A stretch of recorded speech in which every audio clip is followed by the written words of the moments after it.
दर्द भरा गाना गीता एक बहन और भाई के नोक झोंक गावे चलता है।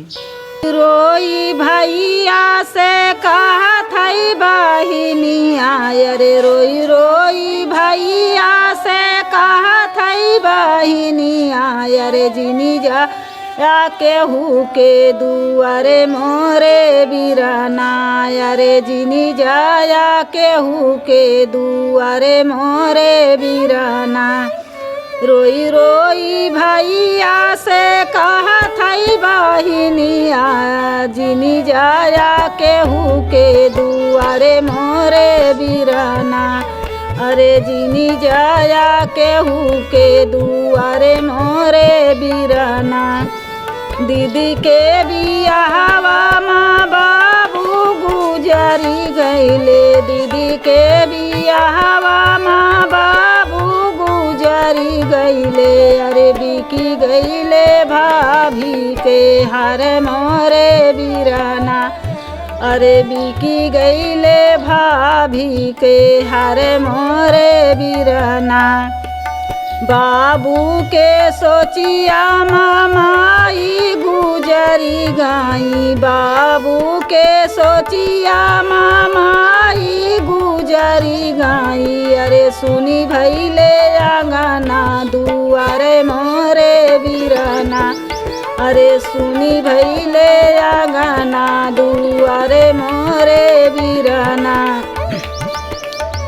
हमारे भी बाबू माई के सोचिया ना क्या भैया, बाबू माई के सोचिया ना क्या भैया, अरे अब यहाँ भैया तो हरे मोरे बिरना, अरे अब यहाँ भैया तो हरे मोरे बिरना। बाबू माई के सोचिया ना क्या है, अरे अब यहाँ भैया तो हरे मोरे बिरना, अरे अब यहाँ भैया तो हरे मोरे बिरना।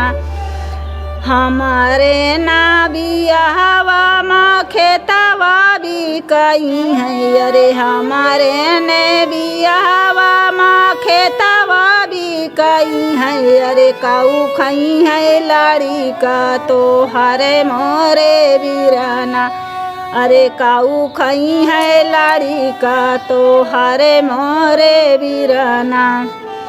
हमारे बियाहवा माँ खेतवा भी कई है, अरे हमारे बियाहवा माँ खेतवा भी कई है, अरे काऊ खई है लाड़ी का तो हरे मोरे बिरना, अरे काऊ खई है लाड़ी का तो हरे मोरे बिरना। चाहे खेतावा भी कहीं बहनी, चाहे भी के धाना के हारे, चाहे खेतावा भी कहीं बहनी, चाहे भी के धाना के हारे, अरे तोहरा बियाहवा बहनी हमारे जिम्मेदारिया, अरे तोहरा बियाहवा बहनी हमारे जिम्मेदारिया। फटा ही लुगारिया से तनाया पे ढकबे, अरे फटा ही लुगारिया से तनाया पे ढकबे, अरे नाही ढाकब डेहरी तो हरे मोरे बिरना, अरे नाही ढाकब डेहरी तो हरे मोरे बिरना।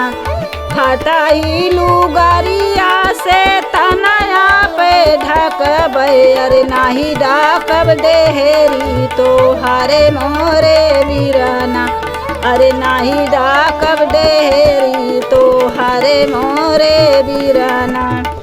चटकी चुंदरिया बहनी तुका पाही रहू भई, अरे चटकी चुंदरिया बहनी तुका पाही रहू भई, अरे विदा कर बे डोलिया कहाँ रे मोरी बहिनी, अरे विदा कर बे डोलिया कहाँ रे मोरी बहिनी।